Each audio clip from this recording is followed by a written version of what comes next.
Misna bro. Hi ma'am, ngasidi nimki hauge na may totlam bani ado mamang di recipe hapkrabani na adum samjalle video se tu raba ko ngasi se magi mamana ba masilong dagi lakpa ado mana aina dum hapning bagi ko ma se nimki pamjabani na hapning bagi aina khara hapake ado idum chawgi mausu lakpa dagi iche ge video da nimki apakpa do yam chaninge aina haiba ado yam chansu chanare magi su khara hapi gerage ado ga idum chaw mauba akoi tawraga su chamina ge na aise angangsing loina school thadokraga thabak loisala matungda nimki se haubane ado tengota laisi adum anaubai chinau changnai video yengbi basing jo ko mamangi video nimki sengba video phangna draga su adum mate adum hapjari ne ba ko ine video se ado beda se tole thauga thumga tawraga duga se tengota isina thauga gi ga kaino gani ko adum aidi gi na tawra manam nang sina baina gi ga maida ga neiraga thitlaga thammane ba aduga ina kaino se ata se phaja maida se matumam lauraga tae duga sumaina phajana jeki maida ga gi kaino se kai haini neiraga thamma se sumaina phajana taire aduga ithanda tawba se mayam wabudi wai adusu sina di khara phai nimki apakpa sina mune macha duna mu kakpa khotpa do tum ithanda tawba do wai adu masu lakpa do hore khutakta lakpa ne ba mamana ba do ado horen sanda ba tanga leira deina thangjing ke ke so hapning ba ado nangdi nangane thaja de moi mi do mamana ba do ngaktang gita lakpa oi dunya ba ado ina haubi bani da dum pining bagi ko mi la iya bani na ada sumai tau na ina kana tau regi se leisal lebo ko round oina ado sumai makak ai se yam he nadi achouba ado di oi sumai re di khaja male ko khaja kuire aina video muk sem gi badui matung do ko ju khaja cha da ba ado sumai na loina sem do ge ithanta lepa tarok do se phana su ya me toiba aidi mangon da pi ba su khajik tang tara muk tang pi ba su nungai te do aduna phana ya me to le se na phana yam thoklani ado sumai na makak ka ga ina sem do ga thame ko atai su lei ri atot padi ado han bagi haura haugat la sirai na khan mane se ma aidi ma gi mama na bado la e ai ba pap thillu ge to ba ado sumai na ta ga pa na tak tho ge ko adu ga ngasai gi maida ga gi ga to titna thammasi amu khatang amu hape mamang da tai gi baduna de adum soi law durabane ba ko adu idam sa gi mauna hange soda haplai ne ado soda ka di kai ma hapte ba ko thumga maida ga thau ga hanbada thau khitang hapaga ma tot khibane ba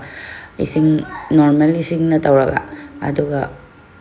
amuk tan pak na amuk tan tok pado da amuk aje ke maida ga gi tot pase amuk taire aduga se da amuk kitang amuk nap pani da dum napsan na bagi ne horen thau da hapaga ipak thurok tan na bai ne aduga amakakte sumaina semba loire sumai tauna loina semdo ge aise yam na ni tawri se thugal leba ko mi lak pa do horen nang hauda de amung ningam ho roi duine ba aduna pap tawra pi gi na baina ma gi ta han na khan ba du su loina tak thu e daina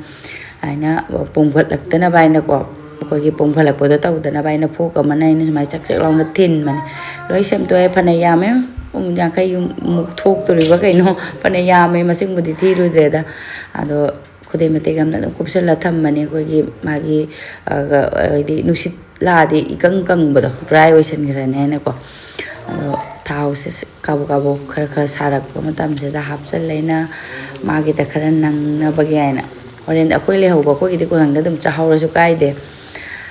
ado ma da mo hai ura bani na masu adum yumgi ni na ko chaningba do he na cha da ba do yumdagi pire kai na haraw bo do mama na ba sing ne kai ne cha na ba gi ado ma na han ge umorok lai gi su achar do nang gi dare pu gi ba aduga dum aina su hojik pau to bi dare achar do biro hai ga to dare ba kang ngare morok to adum akang boy so dum to ro di na hai re yeng ani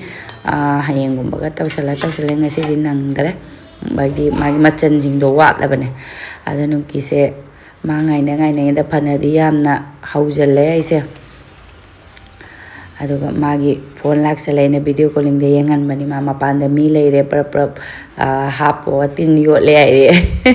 uraga dum yumgi ni na chaningba do ada container am da prap ni ko aina halise thumandana su drong drong law makha da su ta ba su yaure ado samai mai container sigi container se ko ki dabba se da chan bange happy garani se phanadi yam hebo ase ngasai lepak pa se khong ga nare da de chabadi aniung se khanghoroi ba ko aduga wadi wa ba khong ga klak khong ko gi khuning ga se lepsalaga do methanda taklaga noiraga ta ga haubani na ne khong nai mi ani suminara di nungai ba do su aina dumi thanda tawre da mangonda pining baga duga idam jamau na su hai gi baga chanara bane ai chalam dai ni na ai chaga nongma thakmi na raga ni dum chai mau su chakhi drom ne ba aduna cha da kauraga dimki se ga tawra chamina ni magi loire sumaina aduga mai muthalla mage mapanda le papap thilu doini adu polythene da hapchalaga thilu raga aduga piramme aduga sina muri se chai le hore je gi bagi nimki hau gi ba container do muri hapam bane ba ina anu muri se do ta ba me pra ma mi lai ma pa na ngai re hai do di hai do ba ina muri se pokham da adu award pa khara si su loina ho do e akho gi ju phana yam na le haure adu idum cha ka cha thai ye na maula me manam yam nung si ye na adu idum cha khara piramme aduga ai se bazar da hai di sonu se magi white su school gi yadre haiba aduga house dress su yadre puri che pie lebi waina haiba do koi bani sonu se school lagi halaga chakcha thoe koi bani punna nemki hora loiraga aduga magi makhong sina chaw sina ko number 8 ka si cha da bai wani ni ada 9 pi waina phi ni na ko amuk sura pixel ka ne ba aduna 9 oina amuk laura ba phi ni na sura khang da ba do kui ado 9 number ama laure aduga house dress se kangau dadi yari ena listen de ga tawi mathak se da huma mathak se da ina lauthoga adum tammo aina haiba aduga base yauram dre school gi ado ama onthoga aina pure ma tuition chakhi de tawri court sina mala learning da basina nong kutti chu makup chu yeba ko ado ina lok thungani ko kana ki na ren ko se upsal wa ma ning da base ado bunam thuna upacha khare aduga paru amula urani paru su suti paru na suti sono na tuition chakhi ba sanda mulai ni paru mi parents me am lem na suti thare ngomana nong su chu da bida mana pi kano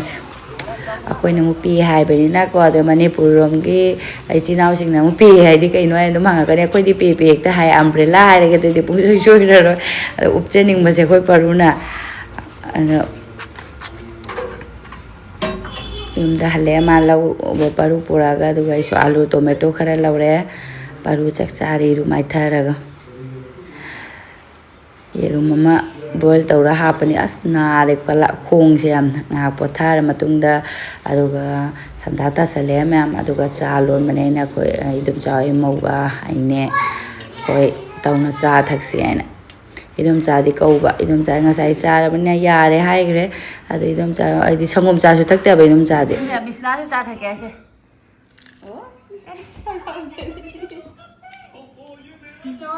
nang hayang kaino chakhara ga ning jangadro nene se sicha ning hayo idum cha de ko de ma de amuk cha khadi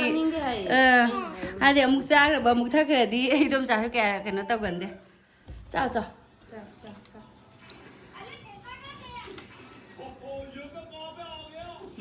hao ye misna hao bro imai pe ma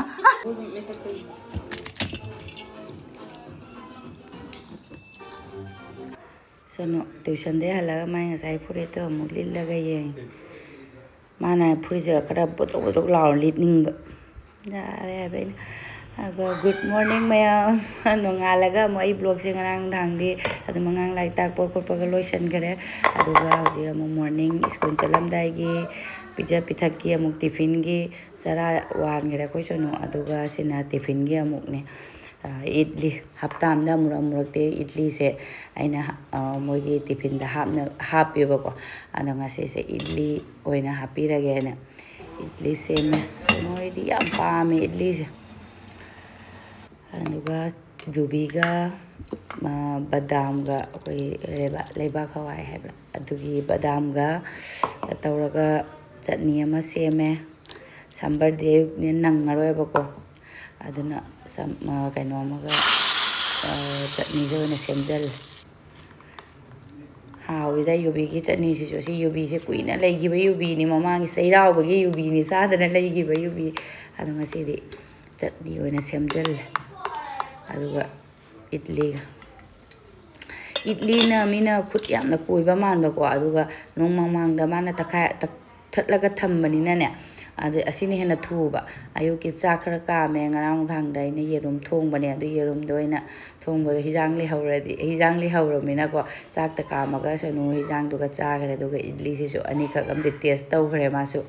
aduga sena tiffin gi idli oiraba mamanaba mayam ama loina magi su poro hayna ko adum piece tare ni pande adum hapirabani magi aduga sumaina mathakta hapchangidromni handaki tiffin se sumaina aide mana su yam achawdu su puningdaba ko ado si oire makhal ani thokna hapa yadeba aduga sonudi fruits de amatta chadrabni mangda hapuruba adum halani khoi sonona sangom chaningde fruit chaningde sangom thakningde fruit chaningde magu adumai pack tawra lore sakare ayuki akoigi thabak aibu moigi tiffin kai hotna bibada matam changwisini aduga mathakti nongse piti churira kadoina hangde magi amuk loikhre parugi sonugi pija pithak loikhramina adokhre aduga paruna mo amuk kitang matam se leibanina tapna amuk tawraga magi amuk pijarani chakhai ngasi se kari leibano hangde sport ki haibra kaino ma hai kainomdi hairamne isu pap tawga tahaude chakhai aduga parijat haide tawre isu fajadra adum sumaina khara thabasina koigi lai khurambadebudi adum kano tawre katpada nungai pik yum pali jangni parijat angoba leisiga tawraga dup thadoni aduga ina mathakte yendem khara koigi duda akoigi hek torakpanena adum maka hena helakpado paru tv yengnai grem ren kangsoi thongani aduga amu parugi amuk sembire paru amuk charni magi tiffin da hapi tiffin basi idli si di masu amani khak taste tawrarani aduga tiffin da hapkani charawa alima asina misnagi thinbiurani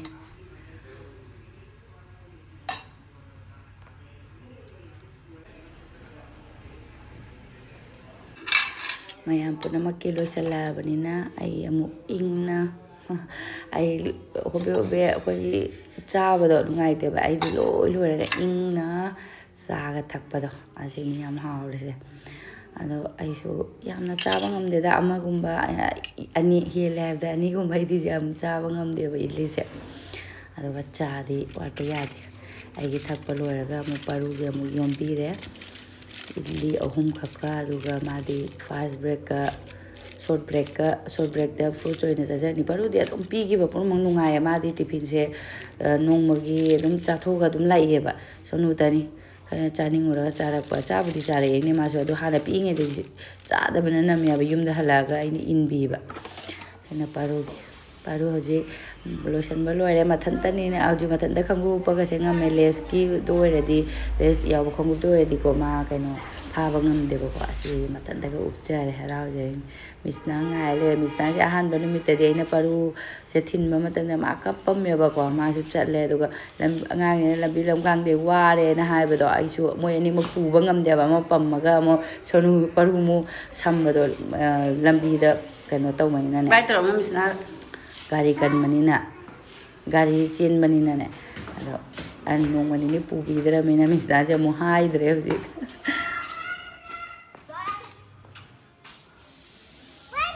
bye lera muko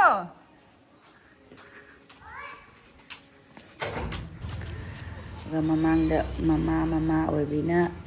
bag ꯊꯥꯡꯉꯤꯁꯦ ꯅꯪꯒꯟꯅꯤ ꯄꯣꯟ ꯂꯥꯏꯔꯤꯛꯅ ꯁꯨꯝ ꯌꯥꯝꯃꯕꯅꯤꯅꯀꯣ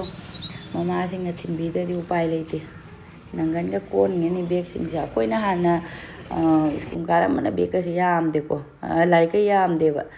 ꯑꯗꯨꯒ ꯄꯔꯨ ꯊꯤꯟꯖꯜꯂꯝꯃꯒ ꯂꯥꯛꯑꯦ ꯀꯌꯥꯝ ꯐꯖꯈ꯭ꯔꯅꯣ ꯌꯦꯡꯉꯨ ꯁꯪꯇ꯭ꯔꯤꯛ ꯁꯪꯉꯅ ꯑꯩꯈꯣꯏꯒꯤ ꯀꯩ ꯍꯥꯏꯅꯤꯁꯦ ꯄꯥꯡꯀꯣꯛꯁꯦ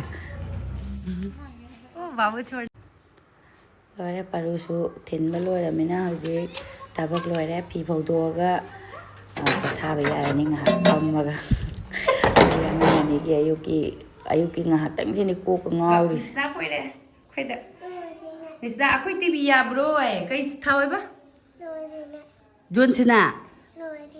ꯀꯔꯤ ꯀꯔꯤ ꯍꯥꯏꯅꯣꯅꯦ ꯈꯪꯗ꯭ꯔꯦ ꯀꯔꯤ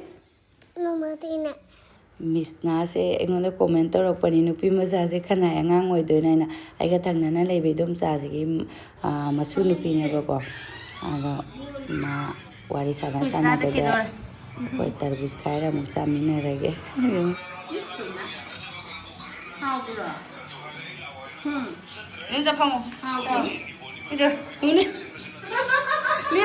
ꯃꯤꯁꯅꯥ ꯍꯥꯎꯕ꯭ꯔꯣ ꯊꯨꯝꯕ꯭ꯔꯣ ꯀꯔꯤꯅꯣꯗꯣ ꯋꯥꯇꯔꯃꯤꯂꯟꯅꯦ ꯀꯔꯤ ꯀꯂꯔꯅꯣ ꯑꯗꯨꯕꯨ ꯔꯦꯗ ꯀꯂꯔ ꯂꯣꯏ ꯈꯪꯉꯦ ꯃꯥ ꯀꯂꯔ ꯍꯪꯉꯨꯕ꯭ꯔꯣ ꯈꯪꯉꯦ ꯅꯍꯥꯟ ꯍꯩꯅꯧꯗꯨꯁꯨ ꯑꯩꯅ ꯍꯪꯕꯀꯣ ꯍꯥꯎꯌꯦ ꯑꯩꯈꯣই ꯕꯔꯨꯁꯨ ꯄꯥꯝꯃꯦ ꯄꯣꯛꯄꯤꯔꯛꯀꯦ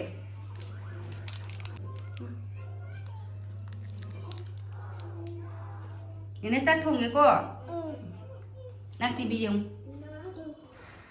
ꯋꯥꯔꯤ ꯁꯥꯟꯅꯕꯗ ꯃꯇꯝꯒꯁꯦ ꯃꯌꯥꯝ ꯆꯠꯈꯤꯕ ꯈꯪꯍꯧꯗ꯭ꯔꯦ ꯑꯗꯨꯝ ꯑꯉꯥꯡꯁꯤꯡ ꯂꯥꯛꯄ ꯃꯇꯝ ꯌꯧꯔꯅꯤ ꯑꯩꯈꯣꯏ ꯉꯁꯤ ꯃꯊꯦꯜꯁꯦ ꯉꯁꯥꯏ ꯑꯩꯅ ꯌꯦꯟꯗꯦꯝ ꯍꯦꯛꯂꯛꯄꯗꯨꯒ ꯇꯣꯃꯦꯇꯣ ꯑꯃꯒ ꯑꯂꯨꯒ ꯇꯧꯔꯒ ꯃꯁꯛꯇꯤ ꯊꯤꯀꯣ ꯌꯥꯝ ꯊꯤꯅ ꯍꯥꯎꯔꯝꯃꯦ ꯀꯥꯡꯁꯣꯏꯁꯦ ꯈꯪꯗꯦ ꯑꯩꯈꯣꯏꯗꯤ ꯀꯥꯡꯁꯣꯏ ꯑꯗꯨꯝ ꯄꯥꯝꯕꯒꯤꯔ ꯈꯪꯗꯦ ꯑꯗꯨꯒ ꯍꯣꯔꯦꯟ ꯁꯣꯅꯣꯏ ꯂꯥꯛꯑꯒ ꯑꯃꯨꯛ ꯕꯣꯔꯥ ꯈꯔꯒ ꯍꯧꯔꯒ ꯑꯩꯈꯣꯏꯒꯤ ꯃꯊꯦꯜ ꯉꯁꯤꯒꯤ